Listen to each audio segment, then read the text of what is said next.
ৰবেশা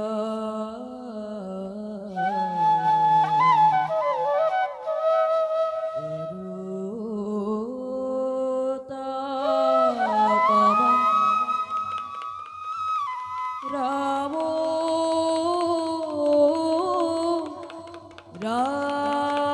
ৰাজীবালোচনা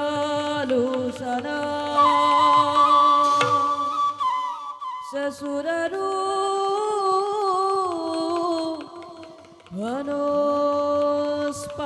वनस्पनिरूपेण प्रतिभू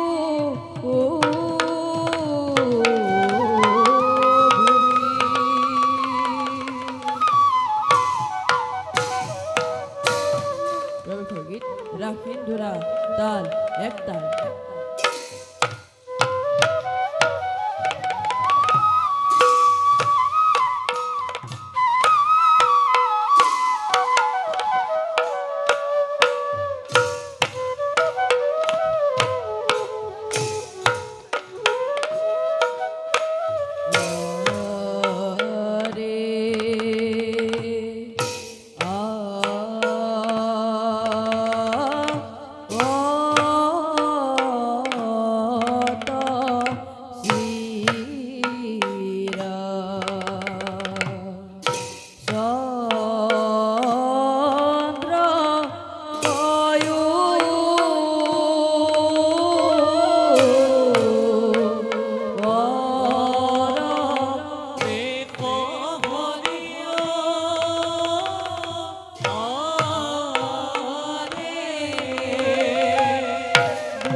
মায়াময় সংসাৰত আমিও যেন মায়াতেই আবদ্ধ। পিতৃ সত্য পালিবৰ বাবে 14 বছৰ খাটি বনবাস, জানকীক উদ্ধাৰ কৰিবৰ বাবে বধিছিলো মই লংকাৰ দুষ্ট ৰাৱণক। পাতলাইছিলো বসুমতীৰ ভাৰ, আজি আমি প্ৰজাপালক অসুদ্ধা ৰঞ্জন ন্যায় দ্বন্দ্ব হাতে তুলি লৈ পালি আছো অসুদ্ধাৰ সহস্ৰ প্ৰজা সেয়ে সকলোৱে কয় আমাক অসুদ্ধা ৰঞ্জন আমি ৰাম আমি ৰঘুকুল মনে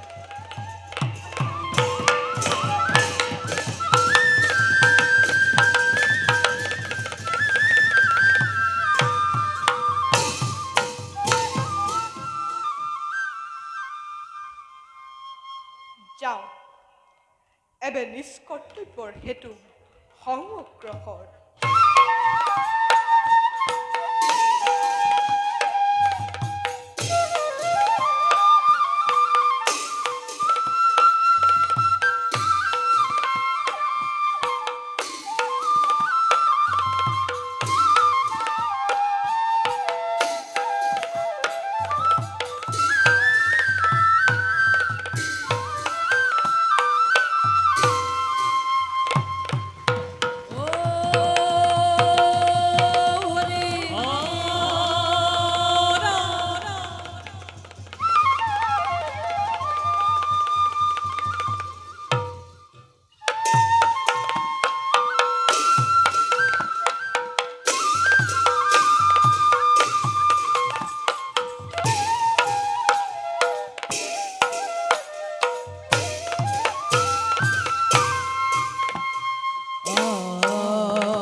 মাতৃক দাদা অযোধ্যা পালক আজি দশৰথী ৰাম পঢ়া নাই বুজিব একোকে আবাহন বিসৰ্জ লোকে অবিদিত নাই কোনো তিথি কিম্বা পূজাৰ আবাহন তথাপিও অযোধ্যাৰ ঘৰে ঘৰে শুনো যেন মংগল উৰুলি ধ্বনি জাগ্ৰত প্ৰজাৰ যেন হয় কোলাহল বুজা নাই ইয়াৰ কাৰণ মহাৰাজ মন্ত্ৰীবোৰ মিলিছে মাহেন্দ্ৰ ক্ষণ আজি অযোধ্যা ৰাজ্যত সমবেত অযোধ্যাবাসী অযোধ্যাৰ ৰাজ দম্পতীক ভক্তি অৰ্ঘ অৰ্পণৰ ক্ষেত্ৰত মন্ত্ৰীবৰ কাৰ্যনিষ্ঠা প্ৰশংসু সভাৰে ৰাজপুত্ৰ মন্ত্ৰীবৰ মহত্তৰ পূজনে দেখিলে ৰাজ্যশ্ৰীয়ে ৰাজ্য এৰি বুৰ দিব তাল সাগৰত যথাৰ্থ বচন মন্ত্ৰীবৰ মনুষ্যৰ মনুষ্যত্ব অনাদৰ কৰি দেৱতাক পূজা কৰোঁ বুলি যি জাতিয়ে কৰে অভিমান সেই জাতিৰ নিষ্ফল প্ৰয়াস দেখি দেৱতাই চাৰে কথা সঁচা কথা দাদা সেইহেতু আজি অযোধ্যাত দেৱতাতকৈও শ্ৰেষ্ঠ সেইখন মহান দেৱতাৰ পুণ্য জন্মোৎসৱ আমি অযোধ্যাবাসী মিলি কৰিম সমাপন হে মোৰ অযোধ্যাবাসী প্ৰিয় প্ৰজাকুল পিতাৰ গৌৰৱময় সিংহাসন আৰোহণ কৰি ভবা নাই এয়ে মোৰ জীৱন সাৰ্থ অযোধ্যাৰ সিংহাসন আৰোহণ কৰি প্ৰাণ সমপ্ৰিয় মোৰ অযোধ্যাবাসী সেবিবৰ জীৱাইটি লভিছো সুযোগ সেয়ে সৌভাগ্য মোৰ প্ৰকৃত গৌৰৱ জীৱন পথত আগুৱাই এটিব আজি জনাও সৰল প্ৰীতি আপোন হিয়াৰ আৰু দেৱী জানকীৰ মাতৃতুল্য স্নিগ্ধ অন্তৰ খাতা খাতা ঈশ্বৰ প্ৰজাৰ তুষ্টিৰ অৰ্থে হলে প্ৰয়োজন বিসৰ্জিব পাৰো যেন মোৰ এই তুচ্ছ বিলাসী জীৱন শুনা শুনা অযোধ্যাবাসী জানস্পতি বালিনীপতি আহা আহা সীতাপতি শ্ৰীৰামৰ পদ পংকজত ভক্তি চন্দন মিশ্ৰৰ্পী দুৰ্বাদন ধন্য করু জন্ম অযোধ্যা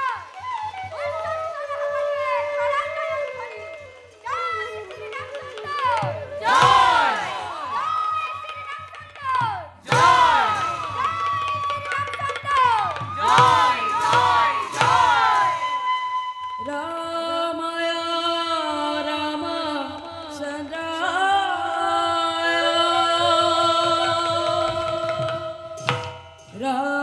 रामभद्राय वेधसे रघुनाथाय नाथाय सीतापरये नमो नमः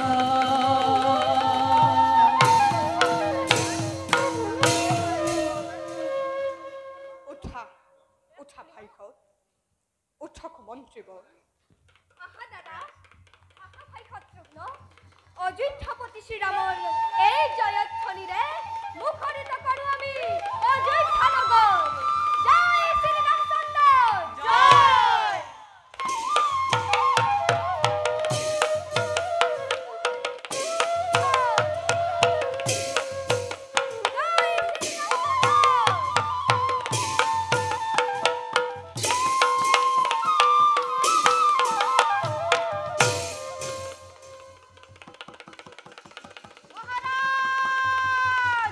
মহাৰাজ মহাৰাজ কি হল দুৰ্মুখ এনেদৰে উত্তেজিত হৈ প্ৰৱেশিলা সভা কক্ষত মোৰ উত্তৰাবৰ নুহে মহাৰাজ মন মোৰ অতিকে চঞ্চল দুৰ্মুখ ৰঘুকুল শ্ৰেষ্ঠ শ্ৰীৰামৰ জীৱন পুনৰবাৰ গ্ৰাহিব খোজে অবাৰিষাৰ কাল অন্ধকাৰে অমানিশাৰ কাল অন্ধকাৰে গ্ৰাস কৰিব খোজে আজি ৰামৰ জীৱন দুৰ্মুখ মহাৰাজ ভাঙি পাতি কোৱা সকলোকে কেনেকৈ ভাগি পাতি কওঁ মহাৰাজ দুৰ্মুখ কেনেদৰে কেনেদৰে শুনাম সেই নিদাৰুণ বাণী? নিদাৰুণ ৰামৰ জীৱনত নিদাৰুণ বাণী মহাৰাজ, এইটোৱেইটো নহয় প্ৰথম। 14 বছৰ বনবাসৰ বাবে মাতৃসম মাতৃৰ সেই নিদাৰুণ বাণী সাকি সাকি সেই ৰামে কৰিছিল গ্ৰহণ। পিতৃদেৱৰ সেই আকস্মিক মৃত্যুৰ দুঃসহ বাণীত নথলিৰ ৰামৰ হৃদয়। হেৰুৱাই শান্তি সীতা পঞ্চৱতী বনৰ মাজত বিচলিত নহল ৰাখ। মহাৰাজ, সেয়ে দুৰ্মুখ নকৰিবা চিন্তা মোৰ বাবে, নিৰ্ভয় কোৱা সকলোতে। মহাৰাজ, দুৰ্মুখ সুখময় অযোধ্যাপুৰীত প্ৰজাৰ সুখ দুখ বুজ ল'বলৈ ঘূৰিছিলো সদম বেগ ধৰি। কিন্তু হঠাতে শুনিলো প্ৰজাৰ মুখত শুদ্ধ মূৰ্তি সতী সাধৱী মাতৃ জননীৰ। মাতৃ জানকীৰ মাতুৰ মুখ কি হল দেৱী জানকীৰ? কেনেকৈ কম প্ৰভু, মাতৃক উদ্দেশ্য কৰা কলংকৰ প্ৰয়োগ নাজানো কিনোদৰে শুনিছিলো মই। কোন কোন সেই পাপিষ্ঠ অধম? ধৰি আনা তাক ৰাজসভালৈ। ক্ষান্ত হক মন্ত্ৰীবৰ, কোৱা দুৰ্মুখ আছিল নে প্ৰকৃতিস্থ হৈ সেই নিদাৰুণী লোক? আছিল প্ৰভু, অযোধ্যা প্ৰতিজন প্ৰজাই জানে তাক অতি ভালকৈ। আছিল যদিহে প্ৰকৃতিস্থ হৈ সুবৰ্ণ লংকাত কৰা জানকীৰ অগ্নি পৰীক্ষাৰ কথা আছিল নে বিদিত কি খবৰ? আছিল প্ৰভু। সৃষ্টিকৰ্তা ব্ৰহ্মাদেৱে আৰু মোৰ পিতৃৰ পবিত্ৰ আত্মাই জানকীক পবিত্ৰ বুলি কৰা আশীৰ্বাদ জানিছিল নে সেই নিন্দুকৰ দলে? জানিছিল প্ৰভু। কি জানিবা হ'ব পাৰে কাৰোবাৰ উপহাস বাণী? অসম্ভৱ মহাৰাজ। মৰ্যাদা পুৰুষোত্তম শ্ৰী ৰামৰ ভাৰ্যা সেই দেৱী জানকীৰ পবিত্ৰ নামত কৰে উপহাস বাণী? নাই, কাৰো এনে হোৱা নাই। সত্য কথা মন্ত্ৰীবৰ, প্ৰাণসম প্ৰিয় মোৰ অযোধ্যাবাসীয়ে জানকীক উপলম্ভ নকৰে কদাপি। খোৱা দুৰ্মুখ মহাৰাজ, মোৰ অযোধ্যাৰ ৰজা নে পতিদেৱ দেৱী জানকীৰ? মহাৰাজ, নুবুজিবা তুমি সেই কথা মোৰ। এফালে অযোধ্যা সহস্ৰ প্ৰজা, আনফালে আলাসৰ পত্নী মোৰ কেৱল জানকী। এফালে সন্মুখত স্বাৰ্থ বৃহত্তৰ, আনফালে ক্ষুদ্ৰ স্বাৰ্থ পত্নীৰ প্ৰেম। যোৱা দুৰ্মুখ, যাত্ৰাৰ ক্লান্তিয়ে অৱসাদ কৰিছে তোমাক। ক্ষন্তেক জিৰণি লোৱাকৈ বিশ্ৰাম কক্ষ। ভাল মহাৰাজ।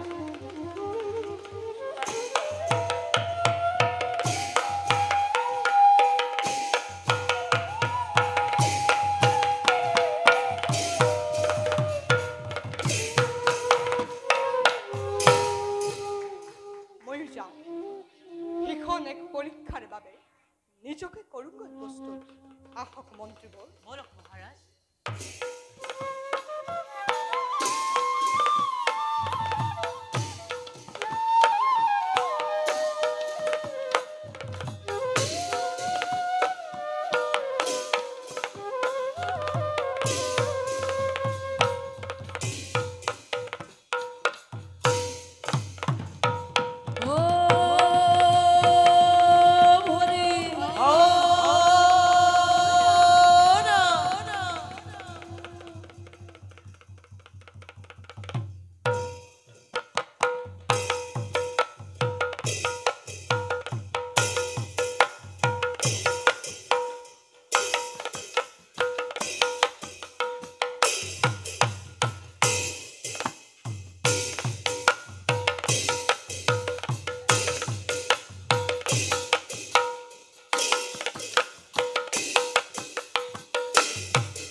হরি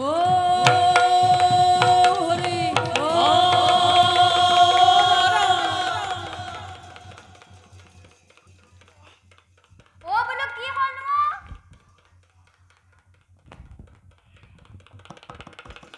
ও বোলো কি হ'ল নো? ইমান কইছে চিঞৰত গগনখন ফালিছে বোলো কি হ'ল নো? কলা গৈছিলি অথনি পাছিত কাপোৰ কটা পাতা ভাত মেলিলে কিয়? মই আজি তোমাক কোৱা নাই।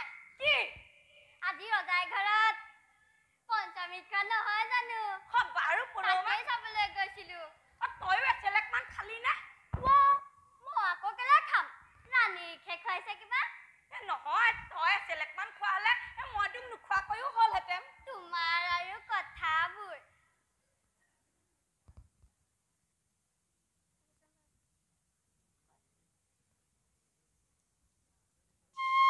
বাৰু পৰমা ৰাণীগৰাকী বাৰু চিকুণ দেখিল নে কি দেখিল? আমি নীলগৰ পৰাহে দেখা। তেওঁ বুলি কেনে দেখিল? আগৰ নিচিনা ফেৰী মানুহ কলা পোৱা নাই নে? নাই পৰা। পৰিল তই মনহে কৰা না কি হৈছে কলা পৰিবলৈ? তেওঁ ভাগ্য ৰামৰ নিচিনা এজন গিৰিয়েক আছিল বুলিহে অযোধ্যাত চাউল খাবলৈ পালে। আনৰ কথা নকওঁৱেই, বৃদ্ধ যে থকা হলে লোকে ধৰি নিয়া তিৰোতাই জানো এনেকৈ থকা লয় জানো? তেওঁ অযোধ্যাতে হাই পেলাব লাগিল হলে। তুমি আৰু ভাল ঘিউক কাট বাচিব জানা দেই। মই অকল ঘিউত কাট বচা নাই, 10জন একেলগ হলেই হ'ল। এই কথা গোটেইখন বি বাবা। তোমালোক পূৰ্বপূৰ্বৰ কাট চেতিয়াহে।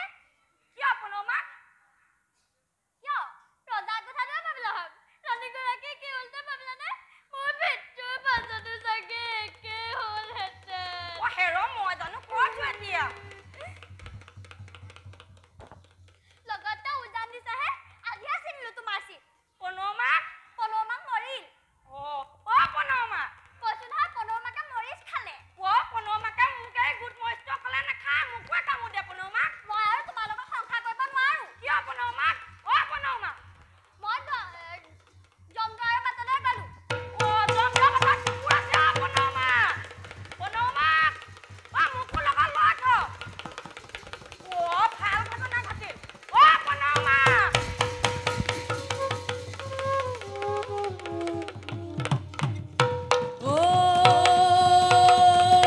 হরি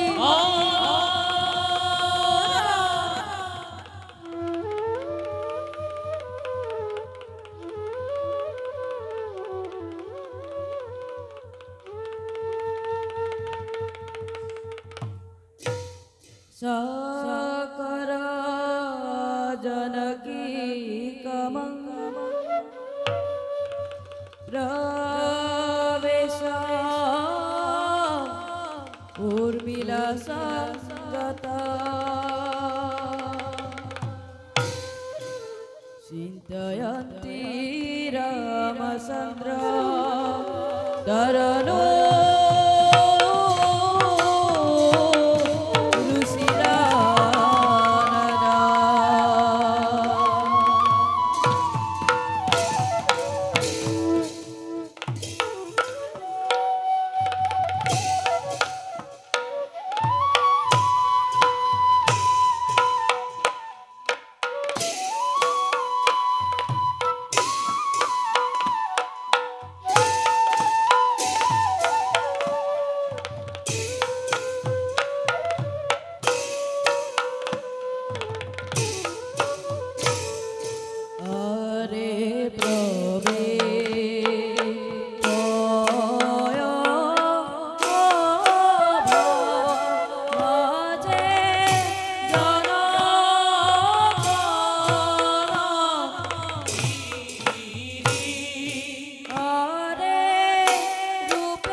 নিগৰে আনন্দ ৰুমলে হিল্লোল পঢ়িলে মনত মোৰ সপোন পৰি সেই পশ্চিম দিশত বিচুলি ডেকা ডেকা লাজুকী নাচোন সেই আকাশৰে পূবত আকৌ হাত বৰণীয়া উজ্জ্বল সাজৰ ৰামধেনু ভৱদায়ী মধুৰ কটেক্ষ দৰ্শন দুয়োৰে মাজত যেন বুহি জোনবাই মৰলৰ মৌৰা পীৰা পাৰি মাৰিছে মিচকি মিচকি হাঁহি উচ্চৰে বধুৰে শুনি কবিতা আলাপ আৰম্ভতে বিৱৰণে ঢালিছে মাধুৰী তাৰ পাছে এনেতে ভনী আশ্ৰমৰ মণি কন্যা হবে যেন মোক আদৰি সাদৰি শিৰত দিছেহি ফুল ৰাশি ৰাশি কৰি শেৱালি নেৱালি কণ্ঠত দিছে হিমালা আকাশী লতাৰে সিয়া চন্দনৰ তলসৰা মালতী কলিৰে নোৱাৰো বুজাব উৰ্মি সেই সপোনৰ আগ নাই গৰি থকা ডাল নাই ফুল লগা শুনা মই ছবি সৌন্দৰ্যৰ শুভ হওক স্বপ্ন বাইদেউ ক'লানে প্ৰথমে বাৰু অযোধ্যানাথক কোৱা হ'ল ভনী সেই স্বপ্ন দেখিবলৈ পৰা চকুত উপজি থকা সৌন্দৰ্যৰেনো পখালি পানীৰে যেন মুচি আচলৰে পৰা নাই গোচামতি লকো বুজিছো কথাটো অতীতৰ পুণ্য স্মৃতিয়ে ভুমুকি মাৰিছে আহি মাজে মাজে অন্তৰাজ্যত বাইদেউ সাৰ্থক কৰিলা তুমি ৰমণীজনক চতুৰ্থ সুদীৰ্ঘ বছৰ বনে বনে ঘূৰি বনৰাণীৰ দৰে ক'ত শুনালা শ্যামাৰুণ তৰু পল্লৱৰ মৃদু আচলত কমলৰ অমল বদন কুমুদৰ চঞ্চল নয়ন দুয়োকে আগতে লৈ উষাই সন্ধ্যাই কষ্টত কৰিলা আলাপ কত বসন্তৰ সুৰভি পৱন কত শৰতৰ নিৰ্মল গগন কত হেমন্তৰ হেম আভৰণ আঁকোৱালি কৰিলা ধেমালি পিঞ্জৰাৰ সখী আমি সি সুখৰ ধাৰণাও নহয় সম্ভৱ পশুৰ কামান সদৃষ্টি বিৰিঙা চকুৰ আছিল দহুশীল এখন কান্ধত বাওঁ দক্ষিণ দুবাহুত হিংসাৰ শোণিতেৰে ভৰা আছিল কুৰিটা হাত যমদণ্ড হেন শক্তিমান আৰু কিনো বিশেষত্ব ভনী নহয় নহয় বাইদেউ বৰ মন যায় মোৰ বীৰত্ব পশুত্ব মিহলাই বিধাতাই গঢ়া সেই ভীষণ মূৰ্তিৰ প্ৰতিকৃতি এটি চাবলৈ কি ফল ফলিয়াব ভনী তেনে পথ আগত ৰাখিলে পুণ্যতনুসকলৰ প্ৰকৃতি দৃষ্টিত থাকিলে হয়নিতে পুণ্য অভুদয়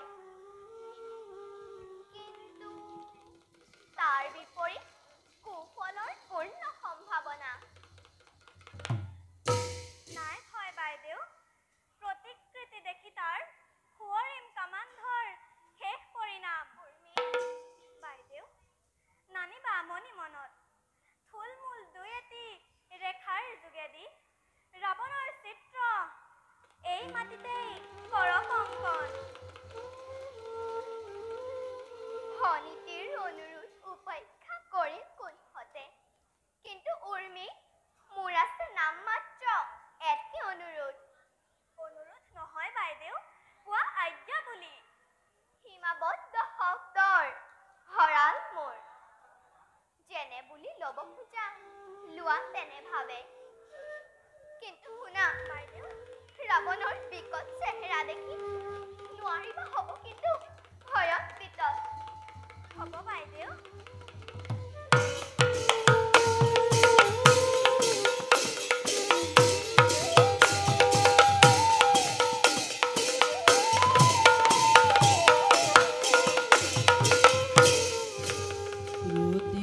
ছবি আঁকিল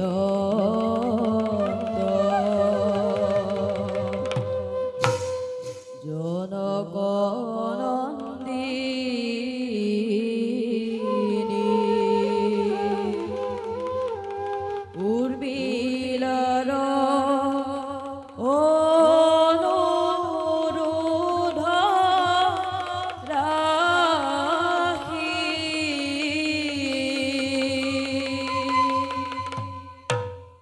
ভয়ঙ্কর রূপয়তি লঙ্কার রাবণ দেখি ভয়ে হুয়ে কম্পমান দেখি ভয়ে হুয়ে কম্পমান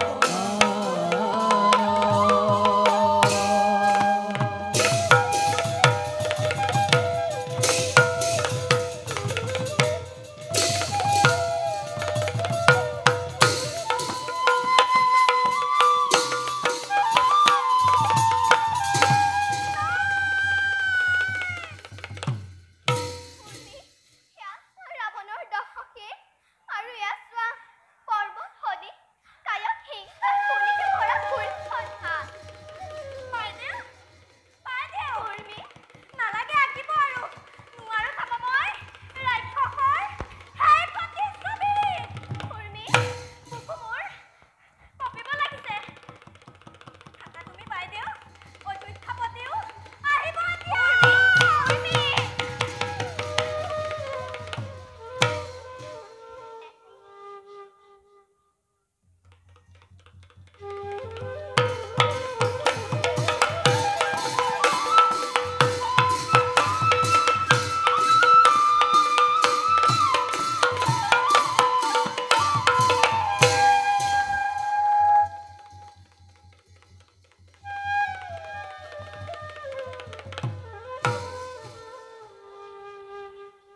নিদ্ৰিতা মৈথিলিনী নয়নৰ কোণে কোণে পতাই মলিয়ে পৰশাই নিদ্ৰা দেৱীৰ বোলনি কোমল জানকী জানকী ই কি কাৰ প্ৰতিকৃতি আঁকি আল ফুলে ফুলে কিতানত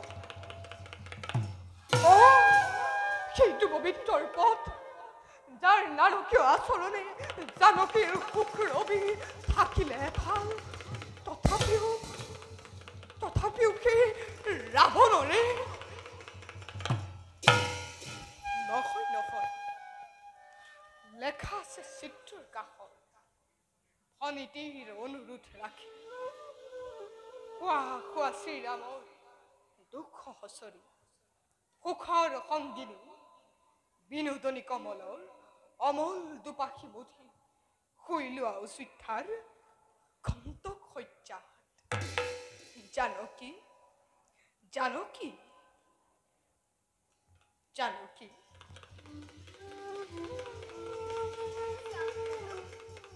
স্বামী গুৰু ক্ষমা কৰা প্ৰিয়ে ৰাৱণাৰী অযোধ্যা ৰঞ্জন ক্ষমা অপৰাধ প্ৰভু হঠাতে চন্দাই আহি ঢাকিলে নয়ন অপৰাধ তোমাৰ নহয় প্ৰিয়ে অপৰাধ মোৰ অন্তঃসত্ত্বা অৱস্থাত নিশা জাগৰণ হিতকাৰ নহয় নাৰী তথাপিও শুনা প্ৰিয়ে কিয় এই অপৰাধ আচৰিলো নিজ ইচ্ছা কৰি কোৱা নাই শুনা প্ৰিয়ে ৰাজবৈদ্যই কয় গৰ্ভৱতী অৱস্থাত থাকে যদি জননীৰ অপূৰ্ণ বাসনা তাৰ ফল অমংগল ভৱিষ্যত পুত্ৰ কন্যালৈ সেয়ে ভাবি সিদিনা তোমাৰ মুখে শুনা সপোন কৰি কালিলৈ প্ৰভাততে পঠিয়াব খোজো তোমাক বাল্মীকিৰ পুণ্যত ভুৱনলৈ সন্মতি পালে তোমাৰ পুণ্যতনু পুত্ৰতুল্য দেৱৰ তোমাৰ সংগী হবই শুভ যাত্ৰা কৰুণা দাসীৰ পতি কিন্তু ইমান তুৰন্তে কিয় না প্ৰিয়ে বৈৰী হৈও মহামতী ৰাৱণে শিকালে ক্ষণিকৰ বিলম্বই শুভ কাৰ্যত বহু নষ্ট কৰে সেয়ে গুণে কৰি আয়োজন বিচাৰিছো তোমাৰ সন্মতি প্ৰভুৰ ইচ্ছাৰ বিপৰীতে নহম্ভৱে ইচ্ছা বৈদেহী উত্তম পথৰ সম্বল স্বৰূপে প্ৰয়োজন হলে কিবা জানিবৰ কৰো অভিলাষ বিশেষ সম্বল প্ৰভু কি লাগে দাসী মুনি কন্যা সকলক উপহাৰ দিবৰ কাৰণে নিব খোজো মণি মুক্তা অলংকাৰ আভৰণ কিছু উত্তম কৰি থম তাৰ আয়োজন এতিয়া ব'লা ভোজনৰ কৰো আয়োজন বলক না